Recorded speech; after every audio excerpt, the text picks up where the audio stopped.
It's always magical in this room. I pick up the microphone and it turns on somehow. It's like, I know there's a control room. That's incredible. So good afternoon. Welcome to SFU's President's Dream Colloquium. It's all up here, I don't even have to say it, do I? On obedience and disobedience in the context of climate change. Taking action on climate change is what we're calling it. So I have to look up here now to find out what the heck we're even doing now. I'd like to just begin by acknowledging that we are on unceded Coast Salish territories and acknowledge the three local nations, the Tsleil-Waututh, Musqueam, Squamish. Very happy today to have Harsha Walia here. And so I'm going to introduce Harsha and off she'll go. Harsha Walia is a South Asian author and activist currently residing in Vancouver on unceded Coast Salish territories. Harsha is a co-founder of the migrant justice group No One Is Illegal and the progressive South Asian network Radical Desis. Desis, yes? Desis. Desis. Thank you. Harsha attended law school at UBC and currently works at the Downtown East Side Women's Center. She's also an organizer of the annual Women's Memorial March Committee, organizer in the annual Women's Memorial March Committee, Defenders of the Land Network, and sits on the board of the South Asian Network for Secularism and Democracy, as well as Shit Harper Did. And he's continuing. To do. Damn it. Shit Harper does. No, exactly. She is an editorial collective member at the Feminist Wire. Harsha's writings have appeared in over 50 academic journals, anthologies, and magazines. She is the author of an excellent, excellent book called Undoing Border Imperialism, which our graduate class has read a portion of, which is currently in its second print run. I'm probably going to run through that pretty fast too, I think, by the way things are going. Her work with No One Is Illegal and the Women's Memorial March alone single her out as one of the anchors and guiding lights of community building amongst some of Vancouver's most oppressed and marginalized communities. I think her work will only be done when, as she writes in Undoing Border Imperialism, the world is its own refuge. That's that wonderfully utopian idea I think we're struggling towards. So please welcome Harsha Walia. Thank you.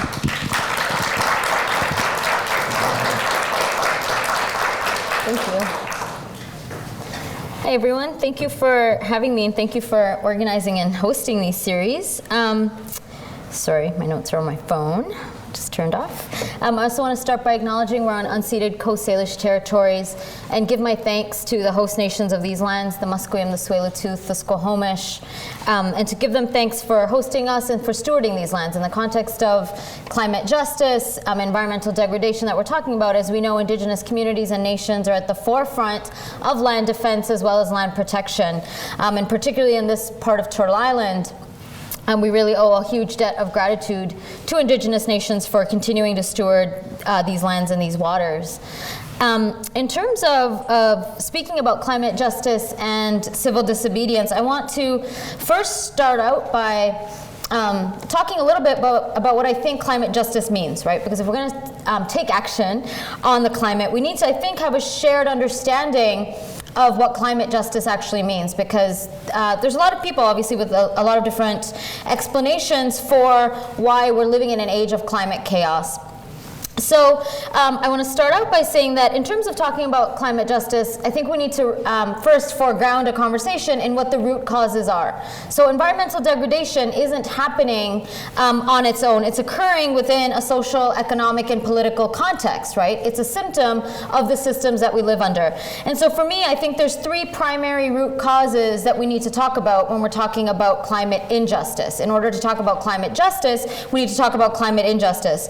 And so the three things I want to talk about with respect to climate justice movements is the need to ground climate justice movements in first an analysis of capitalism, and hence the need for climate justice movements to be anti-capitalist. The second is to understand how climate injustice is related to colonialism and imperialism, and second of all, hence the need for climate justice movements to be rooted in a politics that is anti-colonial and anti-imperialist. And the third is to understand how climate injustice is connected to broader systems of oppression, right? Gender oppression, racism, war, and gender violence. And so talking about those as related to climate injustice, again, then leads us to a third pillar of what climate justice looks like, which is a movement that's anti-oppressive. So I'm going to start by talking about capitalism and its connection to climate justice, and then move on to talk about colonialism and imperialism, and third, talking about oppression and anti-oppression, and then come back to talking about what civil disobedience within this movement would look like. So to first talk about capitalism, I know this is probably not new to anybody, particularly in the current context where there's a lot of conversation about the connection between capitalism and climate, particularly in light of Naomi's recent book. But I think first we need to start off by defining what capitalism is, right? So we know capitalism is the dominant economic system that we live under. In the current phase of capitalism, we're living under neoliberalism and or transnational capitalism.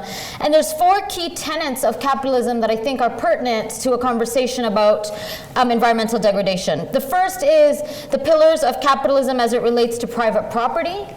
The second is how capitalism is a system that's inherently based on production for profit rather than for need. The third is capitalism's reliance on wage labor and or theft of labor in order to produce. And the fourth is private ownership of the means of production and distribution, right? So there's much more that we can say about capitalism, but these 4 key tenets, private property, production for profit, wage labor, and private ownership of the means of production and distribution are critical, I think, to understanding how capitalism is related to the climate. So I'm going to start with the second one, which is production for profit, which, as we know, one of the major causes and drivers of environmental degradation is the fact that production within capitalism is completely disconnected from human need. It's completely disconnected from our collective needs and collective creativity and the natural world, right? So one of the things that capitalism has done is essentially put everything that is sacred, all of our natural resources, onto the market. We're currently living in a context where even water is being commodified, right? Like we buy and sell bottled water. We know that the carbon market has put air onto the market, right? So that mega corporations and countries can even buy and trade in air and carbon. And so this commodification of the earth is a function of capitalism. Right? It's not a coincidence then that we're living in a system where natural resources are commodified and then exploited. But it's that, so we know that the natural world is exploited, but the key piece is the commodification of the earth, right? That's the piece that capitalism facilitates, the ability for us to live in a world where the dominant economic system and the dominant worldview allows for natural resources to be put onto the market. That is what facilitates the extraction and the exploitation of resources, is the commodification. And in the current context of neoliberal and transnational capitalism, these processes are intensified, right? So World Bank structural adjustment, which forces countries in the global south to privatize water, to privatize gas, to privatize oil. These are facilitated by transnational capitalism. Right? So these processes are intensified. The impoverishment of communities in the global south, of peasant communities, tribal communities, indigenous communities, is intensified through transnational capitalism. Free trade agreements, one of the most salient examples of the ways in which transnational capitalism works is free trade agreements. Nafta, the North American Free Trade Agreement, is one example of that. And I'll talk briefly about Nafta, but I want to say that Nafta is just one of many, many examples. There are free trade agreements, multilateral trade agreements, bilateral trade agreements that are being signed by Western countries and countries in the global south every single year, right? We know right now Canada has been negotiating and is looking into ratifying the China-FIPA agreement, but that's one of many trade agreements. I would argue that one of the main reasons that the Canada-China FIPA agreement is in the news to such a large degree is because it is the one free trade agreement where Canada perceives itself as the junior partner, right? There's this idea that Canada is going to be taken over by China and Canadian resources are going to be stolen by China. But the reality is Canada is actually a dominant partner in a majority of free trade agreements that Canada is a signatory to. So if we look at the Canada-Colombia Free Trade Agreement, the Canada-Israel Free Trade Agreement, the Canada-El Salvador Free Trade Agreement, there's a number of free trade agreements in countries across Africa that Canada is actually the dominant partner in, and forces countries in the global south to privatize their natural resources. So by way of example, looking at Nafta, so are folks familiar with the North American Free Trade Agreement? Some yes, some no. So the North American Free Trade Agreement, in brief, was signed in 1994 by the US, Mexico, and Canada. And the two main pieces of NAFTA that I think are relevant to our conversation and the conversation around capitalism is, first, under NAFTA, the Mexican government was forced to change the Mexican constitution so that ejidos, which were formerly communally held lands, were forcibly privatized. So land that was held in common by peasant communities, by tribal communities, by indigenous communities, was forcibly privatized, parceled out into smaller and smaller pieces of land, so that people who used to grow and have a subsistence level economy in their communities, through kinship networks, through neighborhoods, right, who held land in common, that land was parceled out and privatized. And again, this is not unique to NAFTA. We see this in every structural adjustment program that's ever imposed by the World Bank. We see this in a number of other free trade agreements, and we also see this occurring within Turtle Island, right? Right now, there's a push through the First Nations Governance Act for reserve land, so indigenous lands that are held, reserve land is held in common by indigenous bands, and so there's a push to privatize those lands and convert them into free, simple property, right? To convert them essentially into private property. So this is a trend that's occurring. And so under NAFTA, as a result of the privatization of ejidos, we had a whole number, millions and millions of farmers who were basically no longer able to subsist on their land because they were forced onto smaller and smaller parcels of land on which they could not grow an adequate amount of food to actually have a subsistence level economy. And as a result of that, people were forced into either debt and or forced to sell off their land. Right? And so I come from, my family's from Punjab, and the Green Revolution did the same thing. The Green Revolution in Punjab has resulted in the deaths and suicide of tens and thousands of farmers in Punjab. So a land that has historically been the breadbasket of the entire country, if not the northern part of the subcontinent, is now owned almost entirely by mega businesses that are not from the region. Right, so we have Monsanto that has come into Punjab, for example, and Monsanto, of course, is operating everywhere. And the way that Monsanto and other agricultural businesses are able to operate is through privatization, right? By forcing peasants and farmers off their land, by pursuing these policies of privatization. A second key feature of NAFTA was that under NAFTA, the Mexican government was forced to eliminate subsidies to corn, while the American government continued to subsidize corn that was produced in the United States, right? So that's one of the biggest oxymorons of free trade. There's nothing free about trade where one side, if you will, is able to continue subsidizing a crop and the other side isn't, right? That's fundamentally an unequal balance when it comes to trade. But the thing that's particularly insidious about this is that corn actually grows naturally in Mexico, right? So in parts of Mexico, particularly in indigenous parts of Mexico, like Guerrero, Chiapas, Oaxaca, corn grows within those ecosystems. However, the corn that was being produced in the United States was being produced in the parts of the United States where corn does not even naturally grow.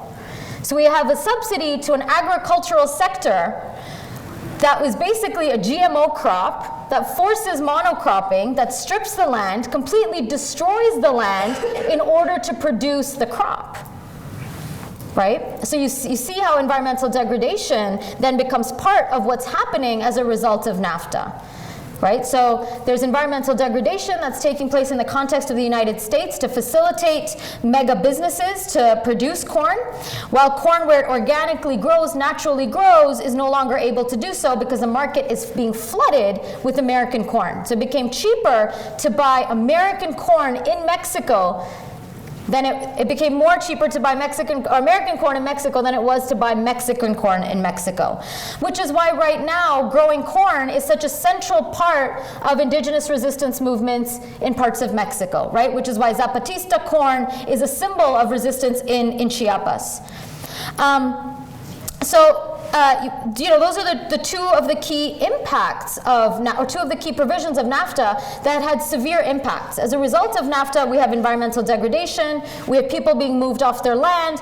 Over 15 million farmers were displaced as a result of NAFTA in Mexico, and approximately 3 million of those displaced people have moved north into the United States, right? And that is the context for the so-called undocumented problem in the United States, right? The undocumented population that the United States is always talking about is always devoid of this context of, well, what has brought all of these Mexicans and Latin Americans and Central Americans into the United States? It's these policies of economic warfare, right, that has been imposed on communities all across Mexico and again all around the world, but just using NAFTA as an example.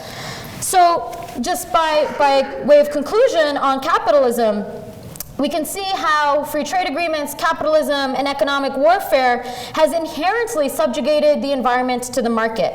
And the principles of capitalism, particularly production for limitless growth, and the production for profit rather than need, as well as its connection to privatization of land and resources, has made it such that environmental degradation is almost inevitable. It's a key function of capitalism, which is why I would argue that it is impossible to have climate justice without building an anti-capitalist movement. Right? It is central to having a climate justice movement that we interrogate the function of capitalism that facilitates environmental degradation. There was a study that was done by the United Nations Principles for Responsible Investment, so it was a UN study, so by no way, a radical source. And in 2008, they concluded that the top 3,000 companies in the world, the top 3,000 multinational corporations in the world, had an environmental impact of $2.2 trillion. Right? So as we know, environmental degradation and the costs that are associated with environmental change is an externality that capitalism doesn't take into account. But they estimated that that was $2.2 trillion. And the estimated environmental costs of global human activity, right, so all of the things that we do that contribute to climate change, was equivalent to less than 1% of that amount. Right? Annual. Yes. And so, this stat, again, points to the fact of how capitalism is the culprit when it comes to environmental degradation, but also the discrepancy between the complicity of corporations within environmental degradation and the complicity or responsibility of individuals within capitalism, right? And this is a second key, a key feature when we're talking about climate justice, is because so many climate justice solutions, if you will, I would argue they're not actually climate justice, that they're climate greenwashing or whatever that word is.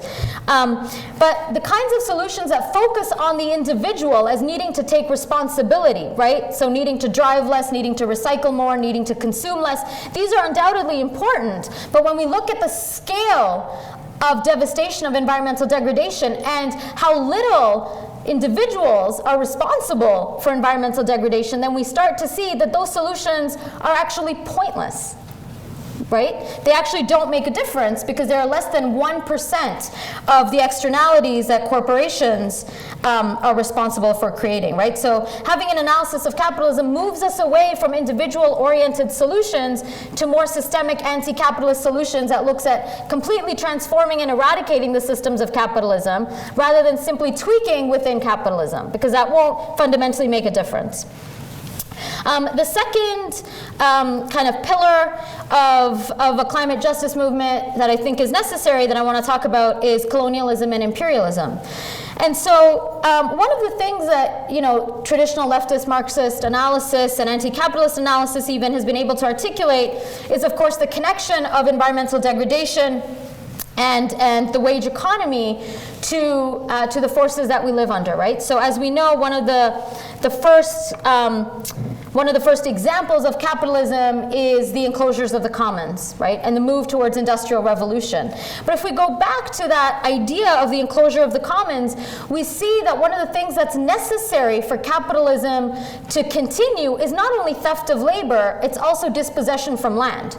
Because what actually creates the worker is the person who is no longer able to subsist on the land. So when we're talking about the example that I gave of NAFTA and Mexican farmers and Mexican peasants and tribal communities and indigenous communities in Mexico, what made those displaced people into migrant workers and workers at all is the fact that they were no longer able to subsist on their land. Right? So a starting point of primitive accumulation, if you will, from a traditional Marxist perspective, is the necessity of people to be displaced and dispossessed from land. And we know one of the primary driving forces of displacing people from land, in addition to things like free trade agreements, is of course colonialism. right? Colonialism and imperialism has always sought to dispossess people from the land, both in order to secure access to land and resources, as well as to secure the labor of those whom it has dispossessed, right? They work in tandem. And so in the context of Turtle Island, we know that dispossession from land is central to climate justice movements.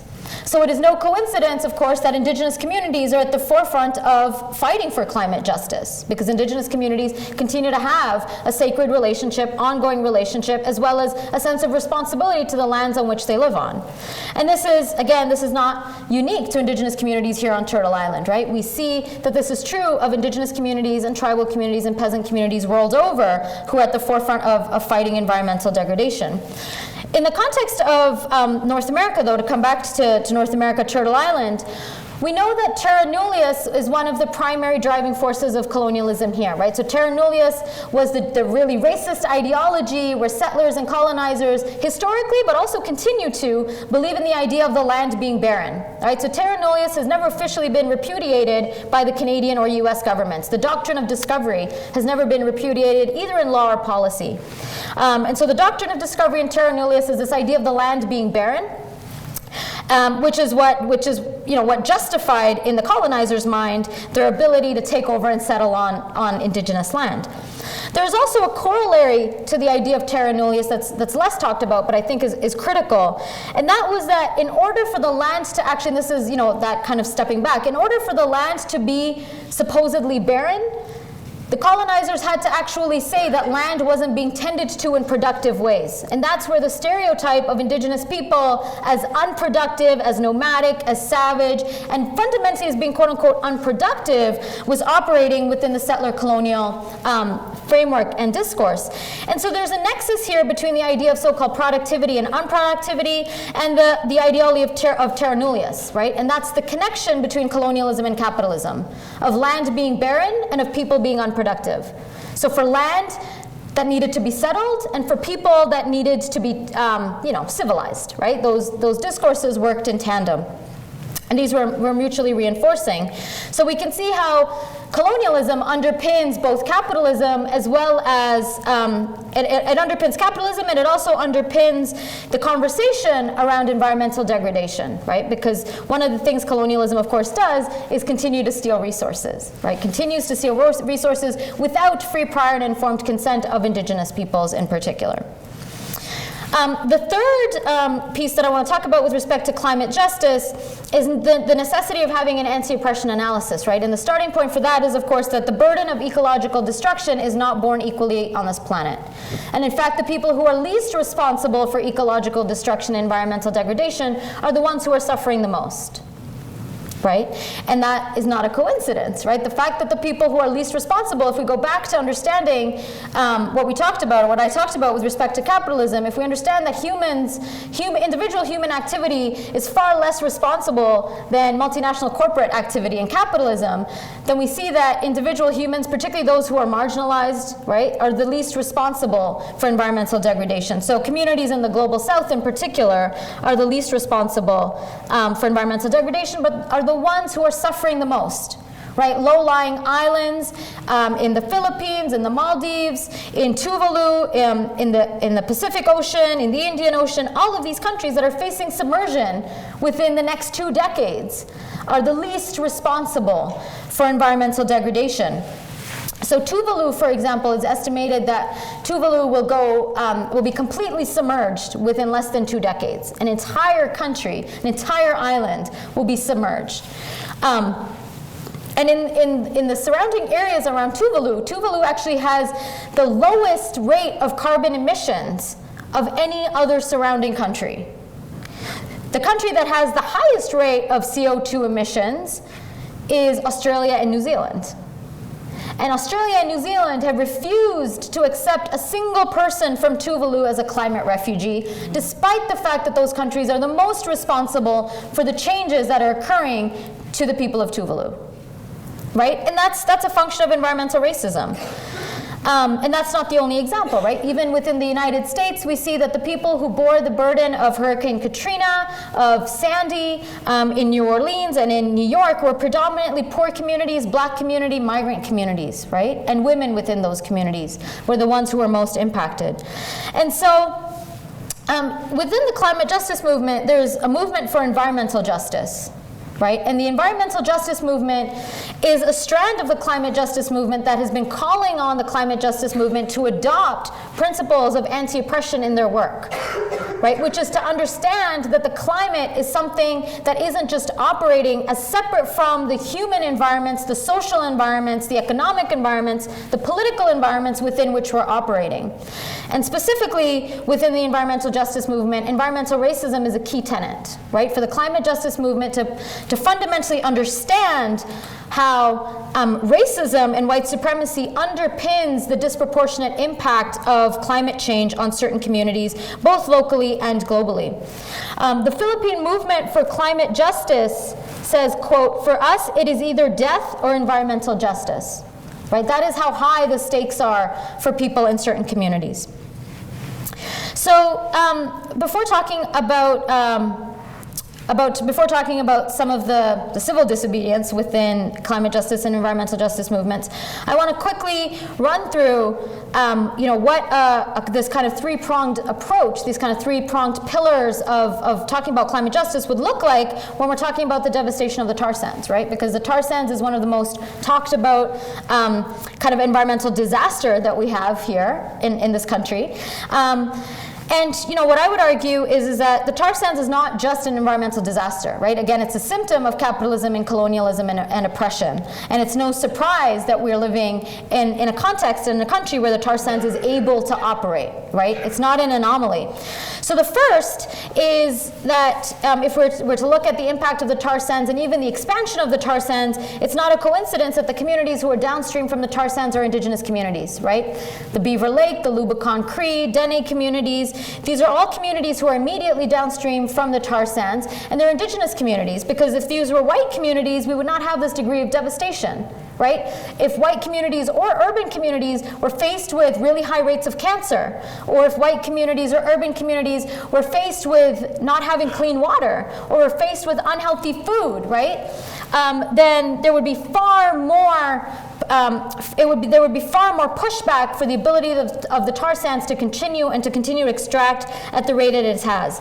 And so we see how colonialism and environmental racism in particular are operating in order for the tar sands to continue extracting, right? It's not impacting everyone equally. The Beaver Lake Cree Nation is currently taking the federal government to court for no less than 17,000 violations of their treaties. 17,000, right? So that is the scope of the colonial violation that is taking place in the context of the tar sands.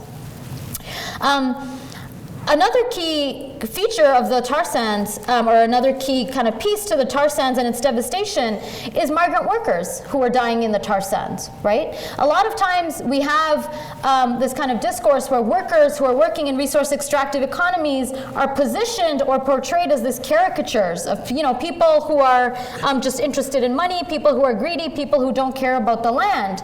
But when it comes to migrant workers in particular, it's important to remember that, again, these are the same workers who are often being displaced from their own home communities, right? When we talked about Nafta, for example, these are people who are being displaced and dispossessed from their land, often as a result of environmental degradation in their own home communities, right? So Canada, for example, is home to 70% of the entire world's mining operations.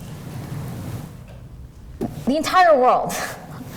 Most of them are headquartered in Vancouver. So in Africa, in Asia, in South America, all across this planet, Canadian mining companies are forcing people off their land, right?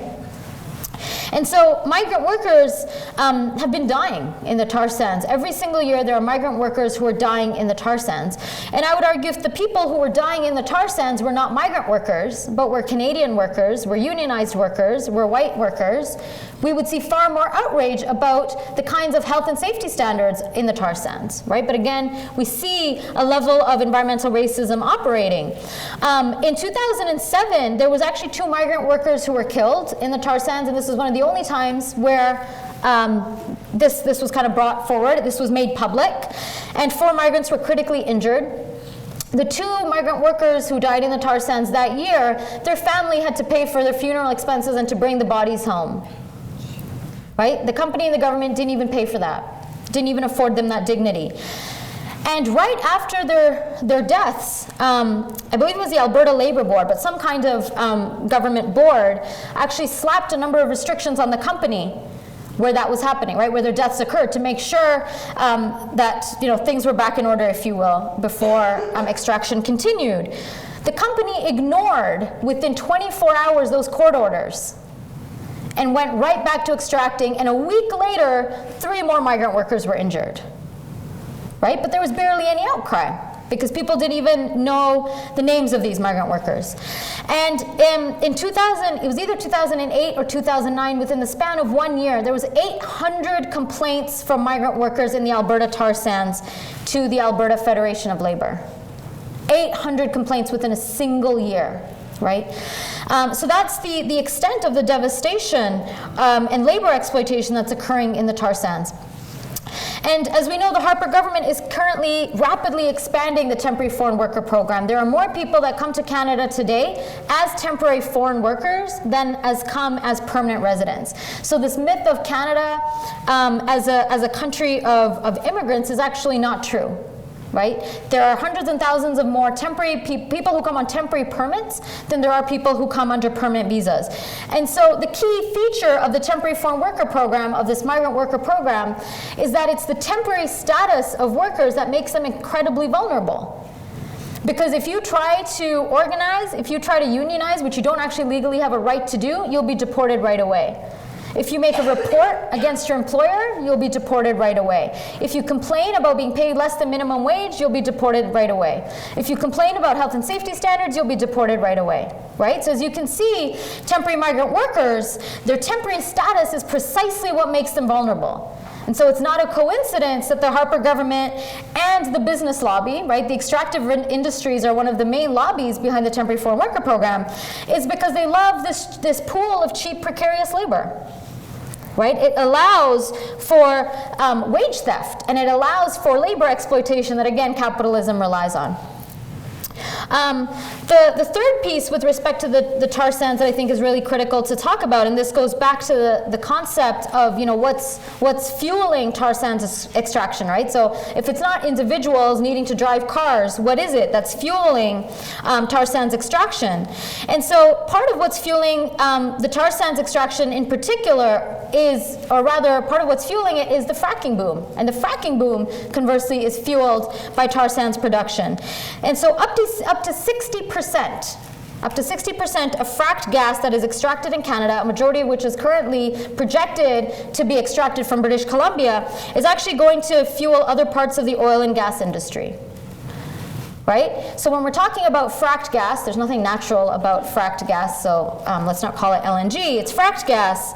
Fracked gas is basically the unfettered growth of fracked gas is the oil and gas industry. It's the cyclical process between one industry fueling the other industry. It has very little to do with private consumption.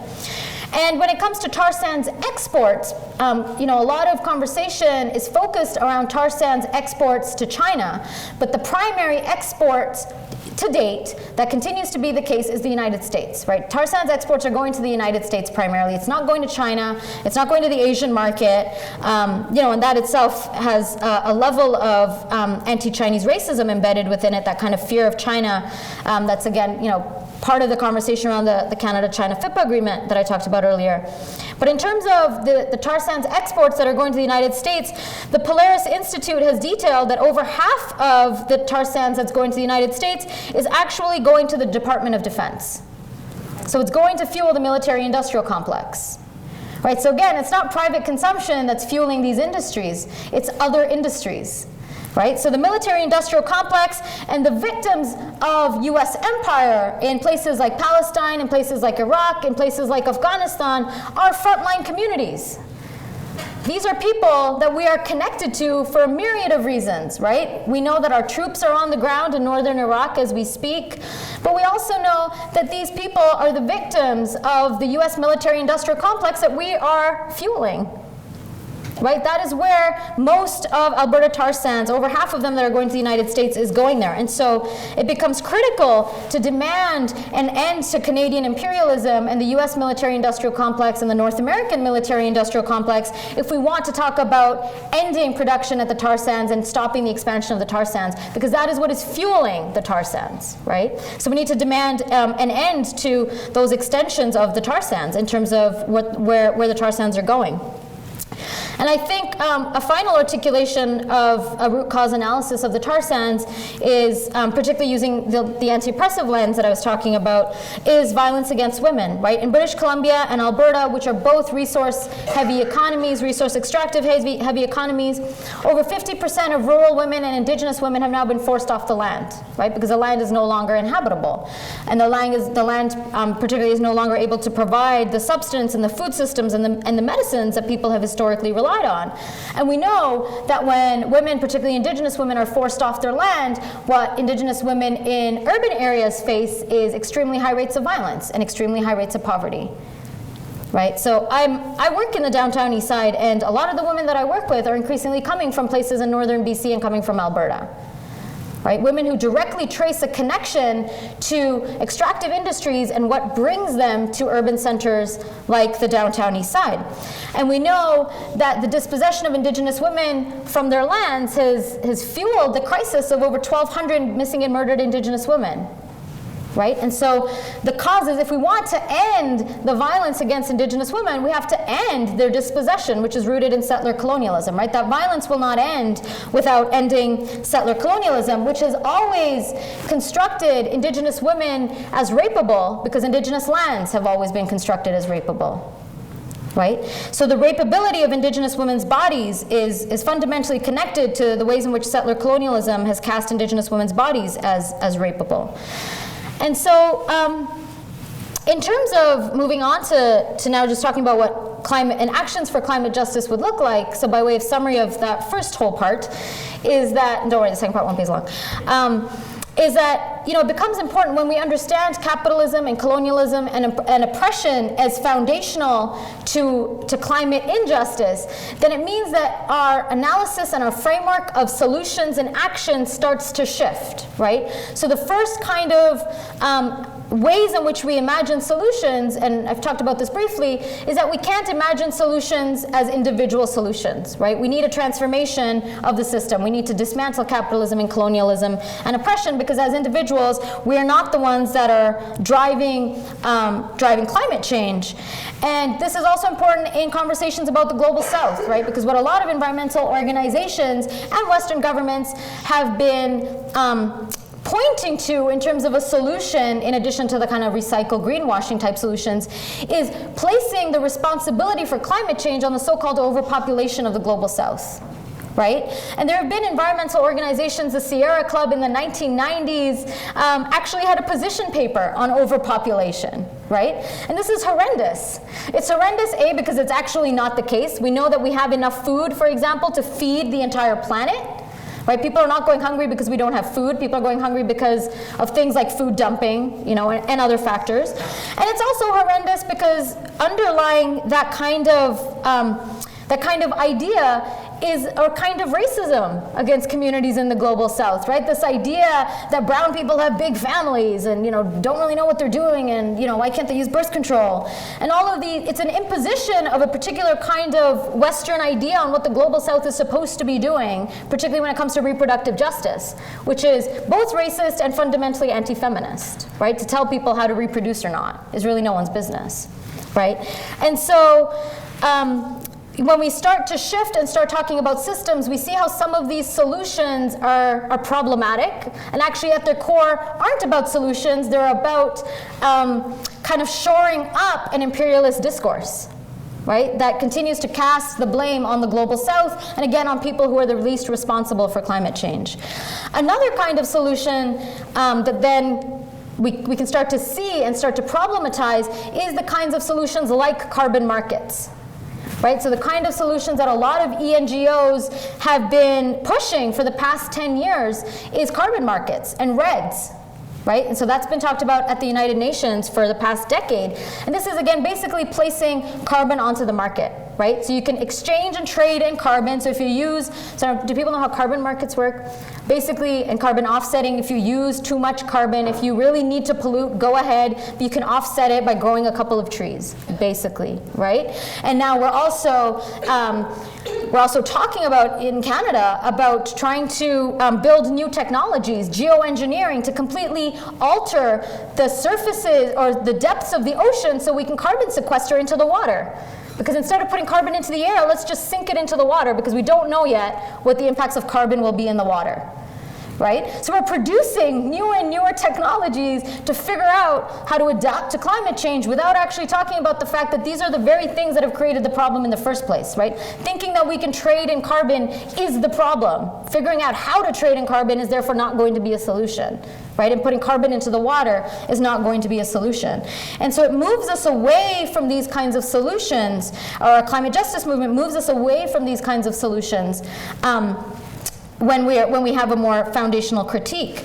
And in the context of Vancouver, I think this is really important, because Vancouver, and I can rant about Vancouver forever, but Vancouver presents itself as a green city, right? We like to think we live in a green city, we live in a progressive green city, and the kinds of examples that, bike lanes and parks and all of these things, but at its core, Vancouver is one of the most capitalist cities on this planet, right? KPMG, which is an accounting firm, an economic firm, has found that Vancouver has some of the lowest corporate tax rates on the entire planet, which is why we have, like I was talking about earlier, which is why we have so many mining companies headquartered in Vancouver, right? So there's an oxymoron. If we were a green city, we would not have mining companies in our city. Our city would kick out these mining companies and not be giving them corporate tax incentives, right? We live in a green capitalist city. We live in a city where we can talk about urban gardening and community gardening, but at the same time, we're building condos all throughout all throughout East Vancouver and other parts of Vancouver where poor people are being displaced, right? But we can feel good because we throw a couple of urban condo rooftop gardens, right? And so we feel good about ourselves because we think we're green, but in fact we're perpetuating violence against poor people and homeless people in particular. And so, I think these kinds, if we were to have a holistic analysis of climate and climate justice, it would mean that the environmental movement in the city would stand in solidarity with communities in the downtown east side, for example. Right? That we would see that as fundamentally a part of what climate justice would need to look like, because again, there's absolutely no reason for poor communities to bear the brunt of real estate speculation, right? And there's also a connection to be made because again, as we know, urban poor communities, particularly in this city, are predominantly indigenous people who are being displaced off their land due to environmental degradation in the first place. Right? So there's many reasons that we would have a more clear analysis of what climate justice in this city would look like.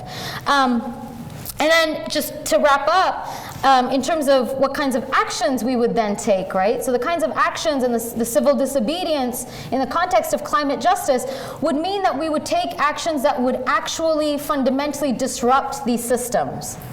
Right? It means that we would see those actions as necessary, and those actions are most effective are those that are going to be dismantling capitalism and colonialism at its core. Right? Those would be what would make an impact if we were to have a movement for climate justice. And so there are many, many examples of this, right? There are many, many examples of people all across this planet who are standing up to environmental degradation. But I just want to name one example, and that's the Unistoten camp. Right? And so the Unistoten camp is a land defense camp and a land reclamation camp that's in Wet'suwet'en territory. It's been set up by the Unistoten clan in Wet'suwet'en territory. And there are several things that I think are so critical for us to learn from the Unistoten camp, right? So one on its kind of face or its surface is the fact that it's a direct action camp, right? So it's in the pathway of 12 different pipelines. So there are 12 different pipelines slated to go through their territory, including Enbridge, including PTP, Pacific Trails Pipeline. And the Unistoten were one of the first communities to make the connection between fracking and tar sands. So while a whole lot of people were only talking about Enbridge, right? And people weren't as willing to talk about LNG because there was the sense that, liquefied natural gas, which is not natural, is fracked gas.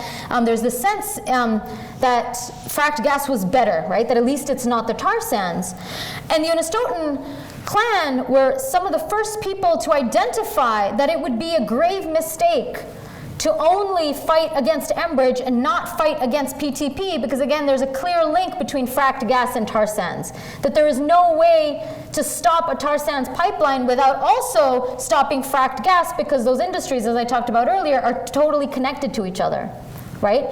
So I would argue that in addition to being a direct action camp, they were able to not have the long sight. What's the opposite of foresight? Long sight? Forward sight? Someone help me? Foresight? It is foresight, okay. The foresight. To have the foresight of the need to not just stop one pipeline, but to stop all the tentacles of pipelines, right? The other thing that is so incredible about the Unistoten camp is that for them, this is not only about environmental degradation, it's fundamentally about reenacting and reinforcing Indigenous laws, right? So the Unistoten camp is run completely under Unistoten and Wet'suwet'en and jurisdiction and direction. So the Unistoten camp is, Frida Houston, who is the spokesperson, is the appointed spokesperson for her clan. The decisions are made through the clan structure. And for the Unistoten, they don't talk about it just as a direct action camp. For them, it's going back to their traditional ways of life, right? To going back to harvesting, berry picking, trapping, hunting, all of those kinds of traditional activities that colonialism has disrupted, but that, beyond just being an expression of anti-colonialism and an expression of Indigenous sovereignty, it's starting to continue to live in a way that is in line with natural law, right? And in line with the concept of what are our responsibilities to the earth. So it's not just a direct action camp for the sake of taking direct action, it's also prefiguring, or in this case not prefiguring, but going back to, because prefiguring assumes something new, but going back to and decolonizing the systems that we live in, right? And actually continue living on the land in a way that has inspired people everywhere. Because most of us who are we're in urban life, we're used to concrete jungle, we're used to all of our gadgets, we're used to all of these things. The Unistoten camp has shown us the window of possibility within the context of North America of what it would actually mean to live on the land, right? In a way that respects Indigenous jurisdiction, right? That isn't this kind of go back to the land, white man's kind of movement that was so prevalent in the 60s and 70s and 80s, but one that is grounded in Indigenous sovereignty. And this is immense. There's another similar camp in Statlium territory, right? Shutuka is a resistance camp that now Hubie calls his home. So this camp was first set up in order to stop ski resort development near Mount Currie. And so the Shutuka camp started over 15 years ago, has been going on for 15 years, right? I first went to the camp in its second year. And so that camp has been going on for 15 years. It was successful within the first 2-3 years of stopping this massive ski resort development that was proposed by Nancy Green, the Olympian. Nancy Green wanted to build a ski resort there. And it was completely shelved because of the Shutuka camp, right? This resistance blockade. But what is so important about the Shutuka camp is not only was it a direct action camp, but now people continue to live on the land, right? And so everything there is wind-powered, solar-powered, which is the same at Unistoten, right? There's like massive alternative energies that are being used. So it's not just this throwback, right? This kind of stereotype of this throwback to the past of Indigenous people, but it's Indigenous people living with the kinds of technologies that they decide they want to use, right? So there's internet at the Unistoten camp, there's internet at the Shutuka camp. Hubie has like a wind-powered radio and like a pedal bike, and I don't understand alternative technologies, but he's got like a whole bunch of stuff that he's got going on there for the past 15 years, right? So these are incredibly inspiring spaces of resistance. And to me, again, they're inspiring not only because they're actually stopping these projects, right? They're stopping ski resorts, they're stopping pipelines, but also they're showing us what it means to live outside of these capitalist and colonial systems. Right? It gives us that possibility of what it means to not just take action, but to actually live in a different way, to imagine our communities in a different way. And this is so vital because, especially in, again, as I said, urban life, we need those reminders. And the last thing that I'll say about the Unistoten camp that I think is so incredible is that the Unistoten camp, similar to the connections that they made between fracked gas and the tar sands, the Unistoten camp have had a really expansive understanding of climate justice and environmental justice. So they have, for example, very clearly made the connection between the military-industrial complex and the tar sands. So if you go on the website, you'll see a statement by Mel Basil about how an end to, that it would require solidarity with people in Iraq and people in Afghanistan and people in Palestine in order to dismantle the giga infrastructure, the giga project disaster of the tar sands, right? So there's a statement of solidarity with communities in the global south who are impacted. You'll also see that the Unistoten camp have very clearly articulated the shift from NIMBYism, this kind of not in my backyard environmental movements that often takes place, to a shift from NIMBYism to not anywhere, right? So not only not in my backyard, but not anywhere on the planet, right? That we can't protect ourselves if there's going to be environmental degradation elsewhere. And this was similar to the sentiment expressed even back in the 70s by Dene communities when they were fighting the Mackenzie Valley Pipeline. One of the reasons that Dene communities gave for fighting the Mackenzie Valley Pipeline and for Shell's entry into their communities was solidarity with people in Nigeria, because of Shell's devastating impact in Nigeria. So despite the fact that Dene communities had never even necessarily met people in Nigeria, there was an understanding of the interconnectedness of people and the interconnectedness of the planet. Right? That none of us will be able to have clean water, none of us will be able to have clean air, none of us will be able to have clean food if there's anyone on this planet that is suffering under capitalism and colonialism and as a result of environmental degradation, right? And so what I want to end with, particularly in speaking about taking action on climate change, is for us to, when we're taking action, to think about whether the actions we're taking are going to be effective in dismantling the structures that allow environmental degradation to continue. Will they actually be doing that, right? Or are they going to simply be greenwashing over environmental destruction? And for me, direct action is not only about taking action, it's not only about putting one's bodies on the line, it's about thinking about whether it is our strategies are effective in dismantling colonialism and capitalism. And I think that's the key guiding question when we're talking about direct action and taking action. So I'll end it with that. Thank you.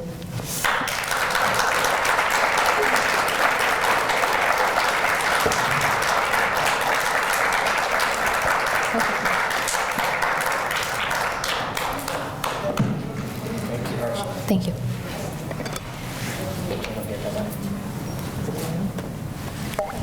Yeah, that's it. Thank you, Harsha.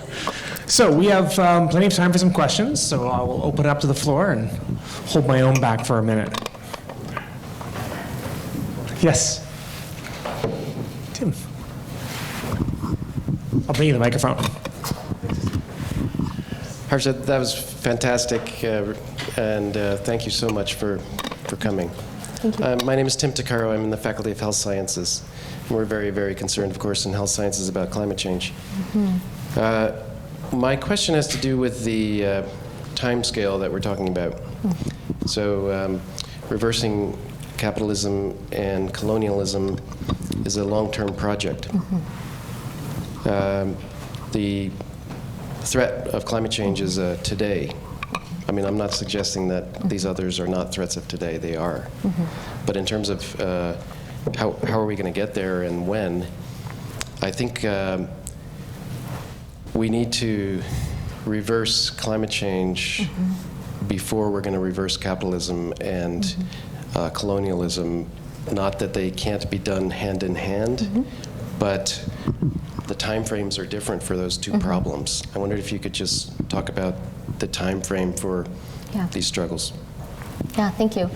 I think it's a good question. It's a fair question, right? Which is that, the long-term and short-term projects. I think, particularly when it comes to strategies like climate mitigation, which are intentionally short-term adaptation strategies, so climate adaptation and climate mitigation strategies, which are envisioned at the local and global scale, as short-term solutions, if you will. For me, I think those short-term solutions are necessary.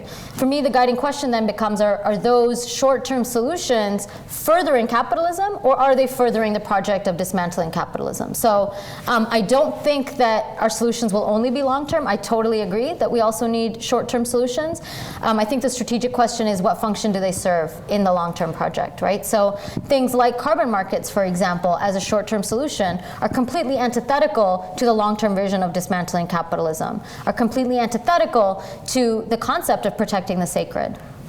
There are, however, short-term mitigation strategies at the very local level in terms of local economic development. We see these, some of the communities that I think have grappled with this question, I don't know, the best isn't the right word, but the longest, and therefore perhaps the best, are communities in Bangladesh, right? So where short-term mitigation and adaptation strategies are needed, like communities are being flooded.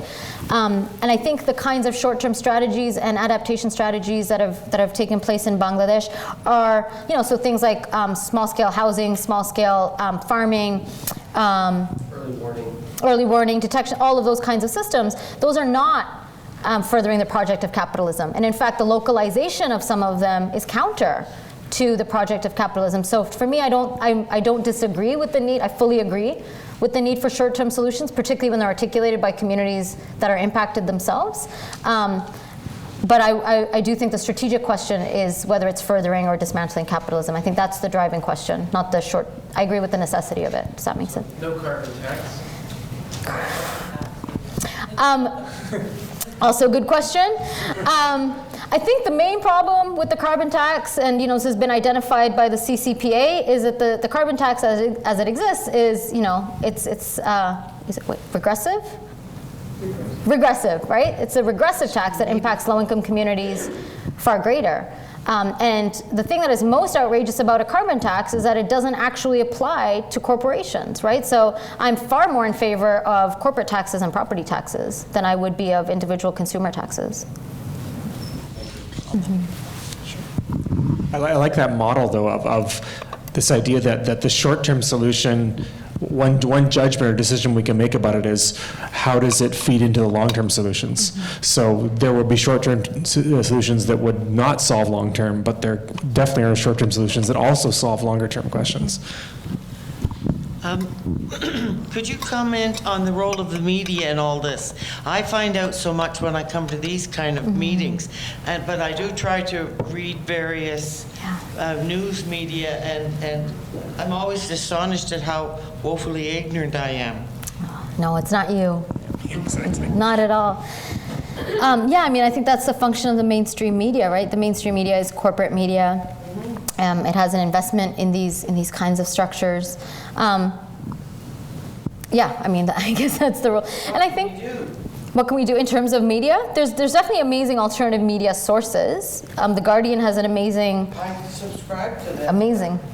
That's just a drop in the bucket. It is a drop in the bucket. And I think the media has operated in a few ways, right? One is to completely ignore the problem, or the second is to kind of gloss over it. Like reading about for example, what's been happening in Brazil, right? The severe water shortages that's happening in Brazil, in Sao Paulo particularly, which is outrageous for so many reasons, but in particular because Brazil is actually home to over 10% of the entire world's fresh water supply. So if there's a water shortage in Brazil, everyone is pretty much screwed. But the media reporting on it has been so frustrating because it's framed primarily as a question of corruption by local politicians, right? There's no conversation about the privatization of water, deforestation of the Amazon, all of the much more systemic problems than the corruption that's now taking place as a result of the water rationing system that's in place, right? So. I agree with you. That's just one example of why the media is frustrating, right? Either it doesn't report on it, or reports on it in a way that doesn't place the responsibility on climate change, but on some other factor.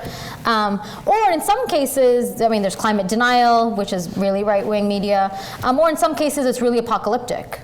Right? Like, we're all doomed, so you may as well just live the best that you can and hoard everything you possibly can right now. And that was taking place in the United States, right? The United States has shifted from, at least, not Fox News, but the kind of more liberal mainstream media in the United States has shifted from outright climate denial to this fostering the sense of scarcity, right? So selling of insurance, selling of fire insurance and water insurance and house insurance and all the things that one can hoard in the United States in order to protect oneself, especially with all the flooding and typhoons and hurricanes in the United States. So all of that means that, people are not getting the right information, people are not getting accurate information, people are not getting information that lets them or us feel empowered. But I do think, social media is a tool. I don't think it's the end all and be all by any means. It's not a way to organize, but social media has facilitated a greater transmission of information for people. So I don't know if that's something that you use or are interested in, but there are a couple of news sites. Some of us who are ill prepared to deal with social media. Fair enough. Fair enough. Glass ceiling for age, I would say, Yeah. in my experience. Okay, if there was one person I'd suggest to read is Nafeez Ahmed. Nafeez Ahmed. He used to write for The Guardian. The Guardian let him go for a range of reasons, because he was reporting. He was too biased towards the situation in Palestine, but he is probably single-handedly, in my opinion, one of the reporters writing on climate change that is making a wide range of links that need to be made. As a retired school teacher, I see a dumbing down of the average Canadian citizen in an appalling way. Making people, your population, ignorant and afraid, and you could pretty well do what you want with them. I mean, but Naomi Klein already talked about that it needs to be repeated. Yeah, and Bill C-51 feeds into that, right? The creation of fear. Yeah. Would you write Nafeez's name on the board? Sure.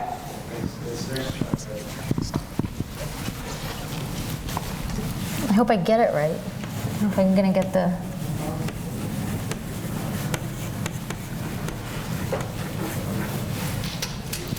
I just wanted to ask you about the, if you don't agree with the carbon tax, what about the carbon tax and rebate that's been suggested, where you actually tax the carbon production, but then it's rebated to each individual citizen? Yeah, I mean, I think it's just...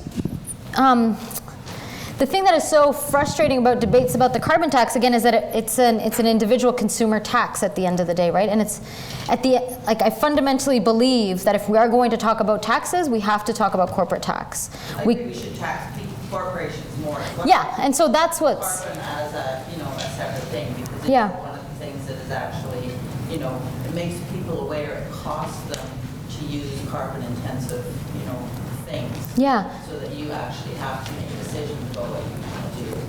Because, the capitalism is driven by people buying things, we're a part of the problem, too.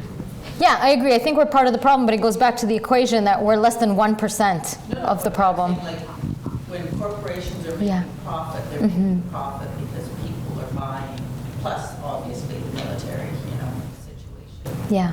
But if you make it more expensive for people to drive the SUV, then they, pick something else.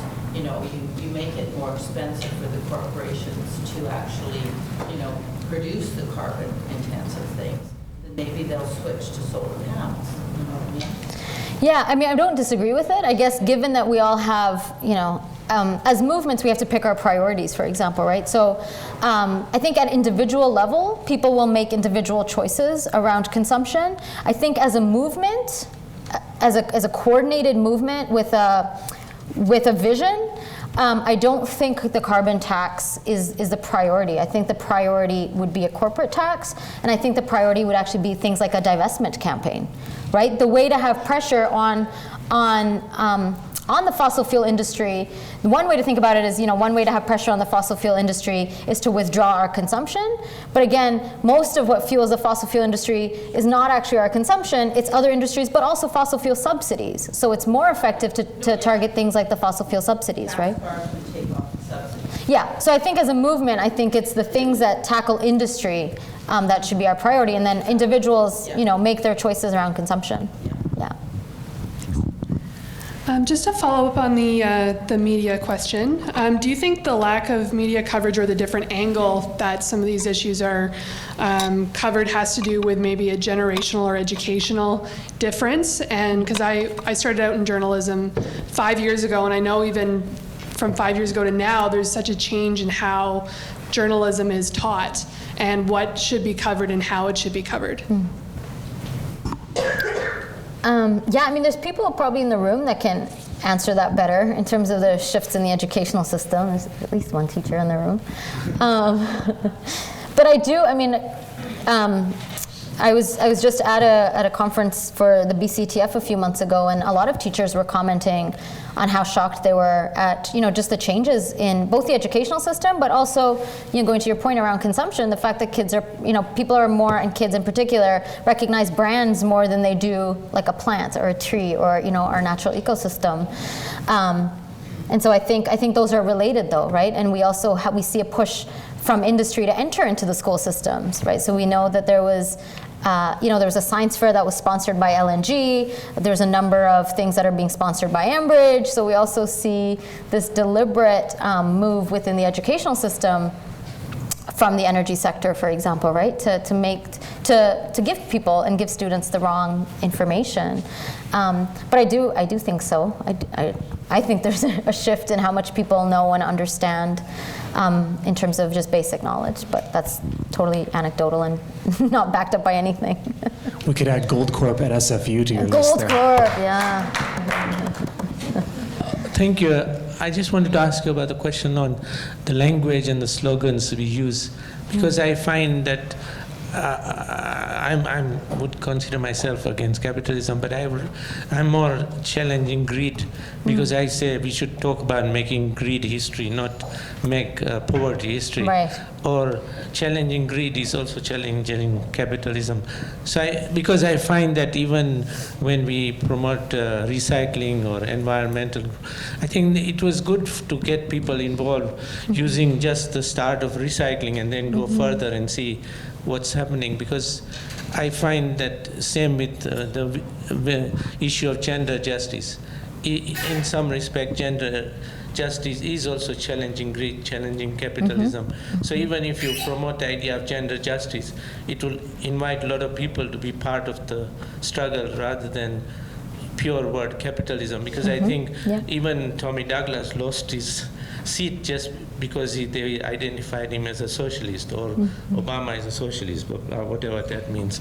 But you see, I think that's where I think the language of my concern is sometimes we are not using grassroots language which can involve more people.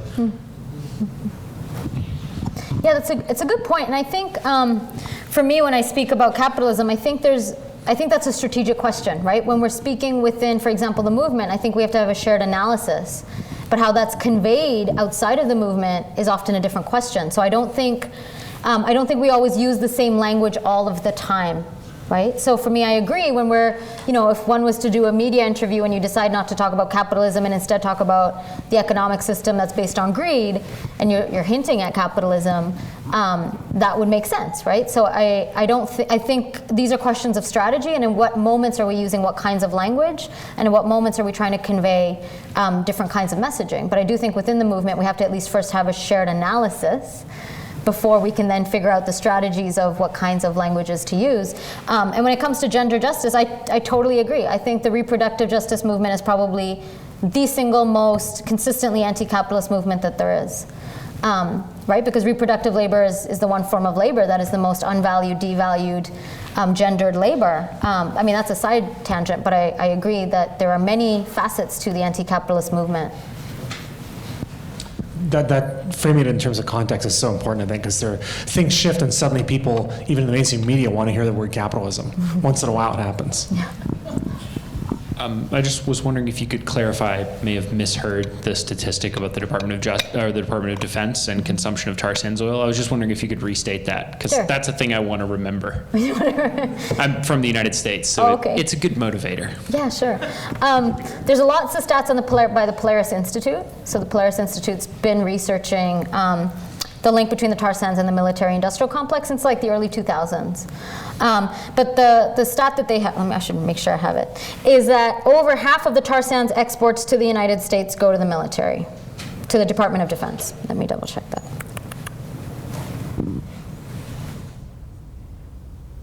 Yep, over half of the tar sands goes to the U.S. and the Department of Defense is the world's single buyer and consumer of tar sands oil.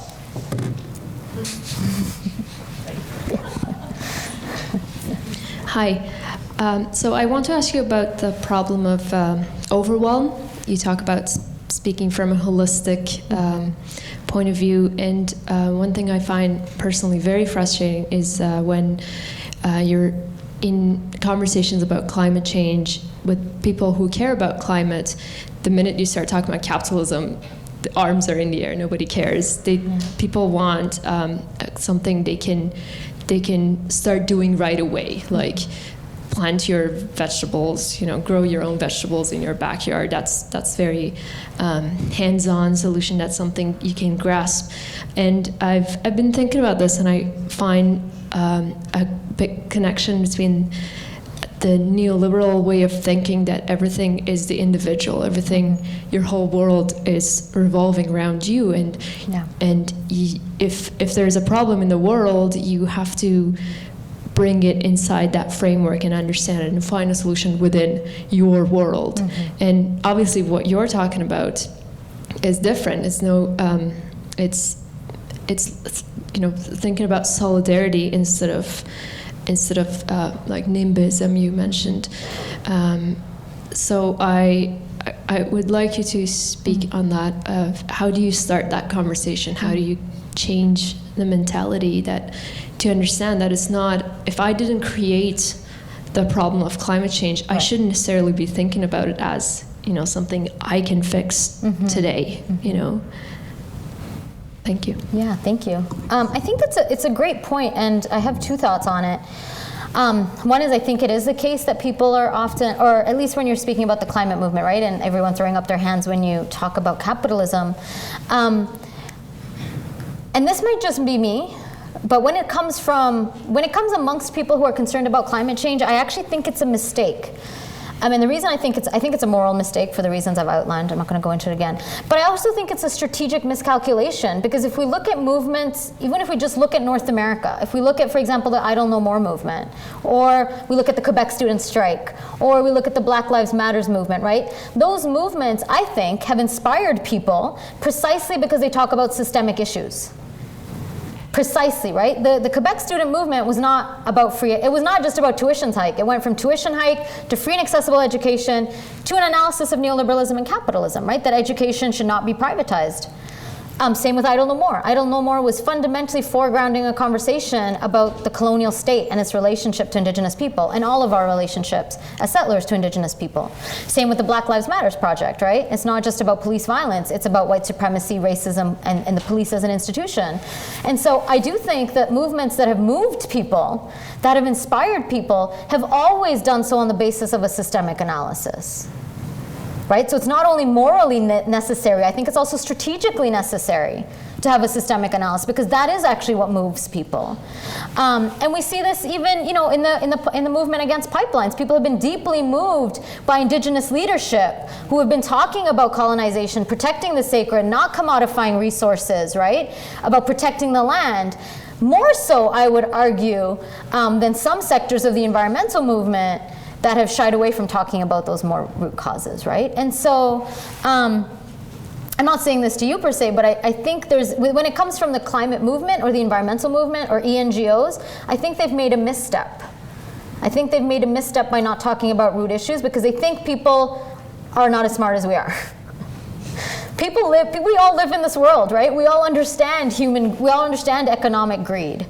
And so even if we're not talking about as big C capitalism, but we're talking about the economic system in some way, I think people get it, especially in this time of austerity. So I do think there's a misstep there when it comes from, people who are responsible for leading the movement. And when it comes to, people at an individual level, I think going back to that point that you raised, I don't think there's anything wrong with people needing to do something individual. I think people need to feel like we're making a difference in the immediate. I think the question then is, how can I do this immediate thing and connect it to a longer term vision?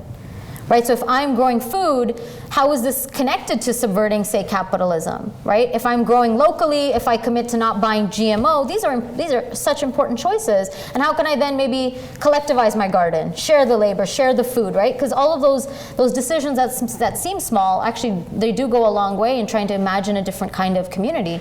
So for me, I don't think it's a small thing. I think communities that run community gardens and share food and find a way to extract themselves from from the mega agricultural businesses and support farmers market, those are immense decisions. Those are important decisions to make. But that doesn't mean that we can't also do other things, right? And oftentimes when you do something small and you're like, wow, this is making a difference, it facilitates the step towards doing something more systemic as well. Yeah. So given what you've talked about corporate taxes rather than carbon taxes and that sort of thing, I'm wondering what your perspective is on the transit referendum, given that they're drawing funding from the PST rather than something a little bit more not picking on the little guys. Yeah, I agree. I think the transit referendum's a setup. It's a setup because if you disagree, it's framed as if the yes is the progressive thing to do, and no is the right-wing ethical oil thing to do, right?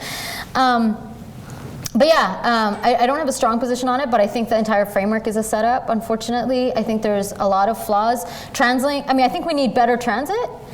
I think we need more transit, but TransLink is privatized. TransLink is militarized. One of the greatest expenses in our transit system comes from the fact that we have an armed transit police force, right? So if we want money for our TransLink system, why don't we just get the transit cops off the transit system? Right? Like, there are other solutions that would, going back to that idea of strategies that move towards a vision. So for me, the strategy would be like, why don't we push for, not having a privatized TransLink board where people get $10,000 just to go to a board meeting, right? And TransLink is no longer a public body, right? It's a privatized or privatized board and a militarized force. So for me, the solutions are more rooted in those kinds of changes of TransLink. And then, the way that it's the taxing, the way that the tax is being forced on people and the forms of tax that it is make no sense, right? So, the CCPA, when they came out with a position paper a while ago, I think around TransLink, if I'm accurate, I know they're a kind of silent partner on the yes referendum, but I think they had a lot of trouble with endorsing that kind of tax because it goes completely against the progressive work CCPA has been doing on the taxation system. And they've advocated for property taxes to fund the transit the cost of the changes to the transit system, right? So I think it's a setup. I think there's a lot of different things that could be done that would still generate revenue and that are looking at more systemic solutions.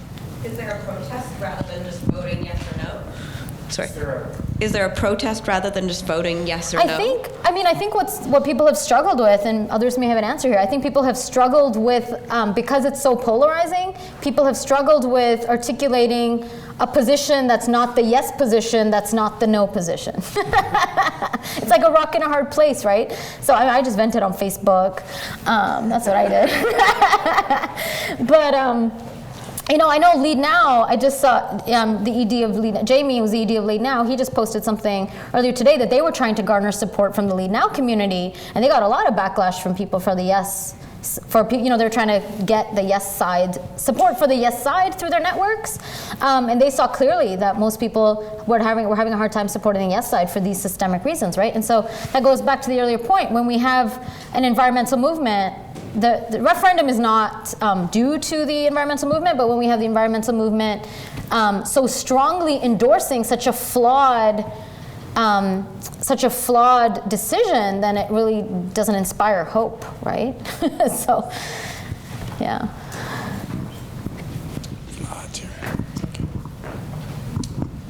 Hi, I was just wondering if you have a view on urbanization and sustainability, whether they're go hand in hand or they're opposite of each other? Yeah, it's a good question. There was a really, I forget the name. Anyone remember that New York Times bestseller book a few years ago that was really good that addressed that question exactly? I'm going to say ask that author. It's a whole debate, right? Whether urbanization is the antithesis of sustainability fundamentally because it takes us away from the land, right? Is the concrete jungle the antithesis of the kind of world that we need to live in, or is in some ways urbanization, not to the scale that it is, because the scale that it is also a function of capitalism, but urbanization at a different kind of scale, like at a town scale, for example, would that in some ways be more sustainable when we look at density, right? Particularly density of living.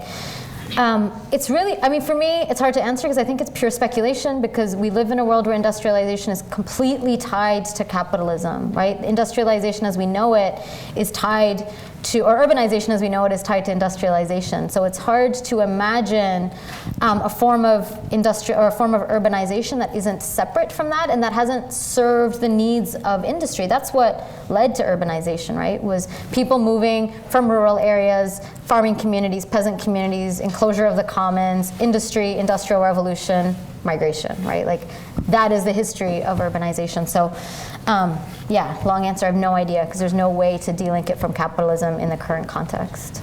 So Harsha, I would like to ask your thoughts on the state of democracy in Canada and whether you think there's any hope at all for a role of our government in making facilitating some of these transitions. Yeah, good question. Setup question, Lynn.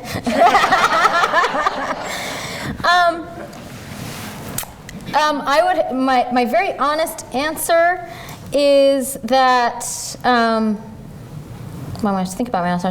I think the most, if there is to be a role for government as we know it, in the state structure we live in the colonial structure that we live in, I think it makes most sense at the local level. Because I think the further and further removed we are, the further and further away people are from the communities that they're supposed to be accountable to. And so I do believe that municipal governments I think it needs to be a total inverse. I think municipal governments need to have way more power than the federal government, for example. And I think it's not a coincidence that we're seeing municipal governments having their powers completely eroded, right? So under the fact that we have entire cities who have a ban on, tankers, for example, but that can be completely overridden by the federal government. But that's kind of more to the part of the question that is the state of our democracy, because if the parliamentary system was working, then our federal representatives would be representing local people, and there would be that relationship between the local and the federal. I think it's that, but I think it's also the jurisdictions, right? I think municipal governments have always had, unfortunately, less power than federal governments have. And provincial governments have less power than federal governments have. And so I think along the lines of a concept of decentralization, I think there needs to be more power in local communities and less power in federal government. And so that to me is not just a question of representation and proportional representation, it's also a question of jurisdiction and who's given what forms of power. And so I do think the federal government of Canada and our federal government has a disproportionate amount of power to govern certain issues. And not just energy, right? Like a whole range, like prison expansion, the military, all of these are decided at the federal level rather than at the local level. The one moment that I thought was the most amazing that I've ever seen is when the city of Burnaby refused to participate in anything to do with the Olympics. I think that was one of the most incredible decisions that a local government could make. There are local governments who are making important decisions right now when it comes to, tankers, for example, but they don't have the actual jurisdiction to enforce it. So the only time I've seen that has been, the city of Burnaby making some pretty amazing decisions at the municipal level. I think we have time for one more question. Hang on there. It's yours. Hi. I just wanted to ask for maybe a bit of clarification or expansion on that statistic you mentioned earlier of being, less than 1% of that $2.2 trillion worth of environmental impact. Mm-hmm. Just wondering sort of like how that might be calculated or... yeah, broad strokes, I guess. But I guess I'm wondering, in this statistic, in this calculation, is the end consumer on the hook per se for any of the environmental impacts of the extraction process that led to that sort of end product they're consuming, or is that all on the I guess the corporation that created it in the first place? Yeah. Good question. I have no idea. It's the UN. You want me to give you the name of the study? If you can direct check me to out their that methodology. Yeah, absolutely. All methodological questions. can be directed to the United Nations. The United Nations Principles for Responsible Investment, 2008. There you go. She's got her bibliography and it's ready for you.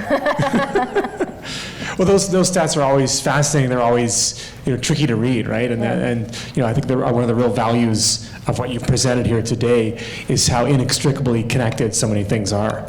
From displacement and migration to tar sands and fossil fuel consumption to the policing of borders or the transit system for that matter, all these things, how they fundamentally come together. And what we're looking at is this massive, long project of exploitation, of the accumulation of wealth by the few. So I really appreciate that kind of holistic approach, and it's been really great to have you here. So please join me in thanking Harsha Walia for speaking with us this afternoon. Thank you.